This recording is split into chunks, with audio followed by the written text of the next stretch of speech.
Hello madam, तुम्ही तुमचं नवीन kitchen design करताय? मग थांबा, माझ्याकडे तुमच्यासाठी भन्नाट टिप्स आहेत. पहिली गोष्ट, सकाळी उठल्यावर चहा लागणारच ना?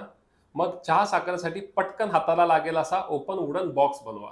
बॉक्स हवा, पण हँडी हवा. आणि मग काय, दुपारच्या स्वयंपाकासाठी डाळ, मसाले, बेसन, शेंगदाणे हे तर लागणारच ना?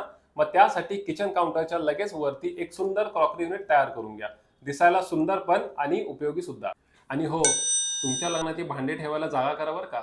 आईने प्रेमाने दिलीत म्हणून अजून सांभाळून ठेवलीत ना, मग ती ठेवायला क्रॉकरी युनिटच्या वरती एक लॉफ्ट करा. थोडी भावना आणि थोडी जागा. कांदे, बटाटे, लसूण यांचं काय, यांच्यासाठी थोडा मान द्या मॅडम. आणि त्यासाठी एक सुंदर विकट बास्केट युनिट तयार करा. तुमचा ओव्हन कुठे ठेवणार? गरम जेवण फक्त हॉटेलमध्ये मिळतं असं नाही. आणि तुम्हाला तुमच्या नवऱ्याला पण जेवण गरम करून द्यावं लागेल ना.